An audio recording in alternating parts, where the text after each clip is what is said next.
बालों का झड़ना कैसे रोकें? क्या आपके बाल झड़ रहे हैं? क्या हर जगह कोम्ब पे, पिलो पे, बाथरूम ड्रेन में बाल ही बाल दिख रहे हैं? अगर आप भी हेयर फॉल से परेशान हैं, तो ये वीडियो आपके लिए है। आज मैं आपको बताऊंगी हेयर फॉल के असली रीजंस, बेस्ट ट्रीटमेंट्स और वो मिथ्स जो अगर आप उन्हें फॉलो करते हैं तो आप ही का नुकसान होता है। स्टेप 1, सबसे पहले ये समझना जरूरी है कि आपके बाल कैसे गिर रहे हैं, क्योंकि ट्रीटमेंट तभी काम करेगा जब आपको पता होगा कि प्रॉब्लम क्या है।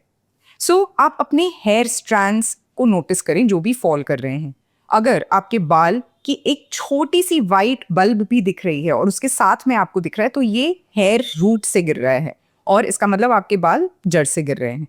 अगर बाल बीच से टूट रहे हैं, तो इसका मतलब आपके बाल डैमेज्ड हैं और ड्राइनेस का सिग्नल है। अगर आपके बाल पतले हो रहे हैं यानी थिनिंग हो रही है, तो ये हार्मोनल या जेनेटिक हेयर लॉस हो सकता है।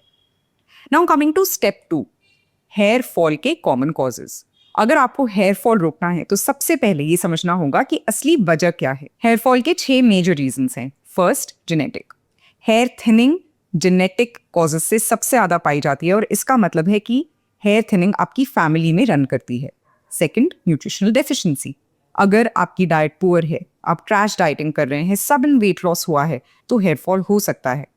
Iron, zinc, B12, vitamin D deficiency hair loss के मेजर कॉजेज हैं। Third, hormonal imbalance. PCOS, thyroid, pregnancy के बाद हेयर फॉल बहुत कॉमन होता है। Fourth, stress and lifestyle. ज़्यादा stress, lack of sleep, smoking या अल्कोहल से भी हेयर फॉल हो सकता है। फिफ्थ, डैंड्रफ या स्कैल्प इश्यूज। सिवियर डैंड्रफ या सेबोरिक डर्मेटाइटिस, कोई फंगल इन्फेक्शन, ये सब भी आपका हेयर फॉल बढ़ा सकता है। And lastly, post-illness hair fall or delogen effluvium, which can be due to dengue, typhoid, viral fever, और उसके 3 से 6 महीने बाद तक हेयर फॉल हो सकता है। Now coming to some myths जो कि आपको बिल्कुल अवॉइड करने चाहिए। फर्स्ट, सिर्फ ऑयल लगाने से हेयर फॉल कंट्रोल हो जाएगा? बिल्कुल भी नहीं। ऑयल सिर्फ आपकी स्कैल्प को मॉइस्चराइज करता है, लेकिन अगर डेफिशिएंसी या हार्मोनल इशू है तो ऑयल से कोई फर्क नहीं पड़ेगा।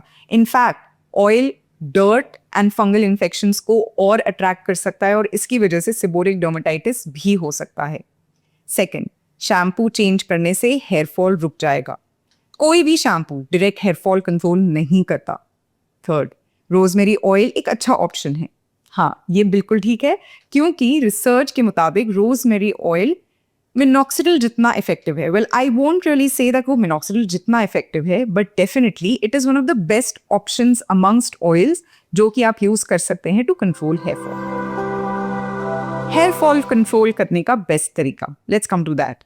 Step 1, nutrient deficiency tests. Blood test कराएं of iron, vitamin D, vitamin B12, ferritin, haemoglobin, और इससे हमें पता चलता है कि क्या कोई डेफिशिएंसी है जिसकी वजह से आपका हेयर फॉल हो रहा है।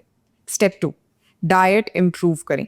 Protein rich food like eggs, paneer, dal, fish and nuts are very good. Also vitamin E, omega-3 fatty acids are very good for your hair. Now coming to step 3, scalp care, which is the most important step. अगर आपको कोई hair oil use करना है तो आप rosemary oil use कर सकते हैं, लेकिन मेरा सजेशन होगा that instead of using rosemary oil, rather use करें हेयर ग्रोथ सीरम्स जो कि एक्टिव इंग्रेडिएंट्स में बहुत रिच होते हैं, और इंश्योर करें कि आप उनको हर रात लगाएं अपनी स्कैल्प पे, उनको हल्के से मसाज करें ताकि वो आपके जड़ों तक जाएं। अगर आपको hair thinning due to genetic pattern of hair loss हो रही है, then minoxidil will be the best solution. But it's very important कि आप अपनी स्कैल्प हाइजीन का ख्याल रखें। सो इन शॉर्ट, आपको ये ख्याल रखना है कि अगर आपको hair loss due to stress, nutritional deficiency हो रहा है, तो आप अपनी न्यूट्रिशनल रिक्वायरमेंट्स पूरी करें और आप इंश्योर करें कि कोई hair growth serum and vitamin supplements खाएं। लेकिन अगर आपको hair loss due to androgenetic alopecia हो रहा है, यानी कि जेनेटिक पैटर्न की वजह से हो रहा है, तो आपको मिनॉक्सिडिल लगाना जरूरी है। Step 4, right treatment choice. अगर आपको माइल्ड हेयर फॉल है, देन न्यूट्रिशन और हेयर केयर रूटीन इंप्रूव करें। दैट मीन्स कि आप अपने खाने का ख्याल रखें, इंश्योर करें कि आप बायोटिन एंड मल्टीविटामिन सप्लीमेंट्स हर रोज खा रहे हैं। आप एक हेयर ग्रोथ सीरम हर रोज अपने स्कैल्प पे लगा रहे हैं। आप अपने बालों को रेगुलरली धो रहे हैं to maintain your scalp hygiene and ensure करें कि ये रूटीन एटलीस्ट 3 मंथ्स तक फॉलो हो। सेकंड, अगर आपको सिवियर हेयर फॉल है और 6 महीने से ज़्यादा से हेयर फॉल हो रहा है तो आप मिनॉक्सिडिल यूज़ कर सकते हैं। अपने डॉक्टर से कंसल्टेशन लीजिए and in clinic treatment options को भी एक्सप्लोर करें, जैसे कि PRP, bio PRP, autologous micrograph treatment या एएमटी।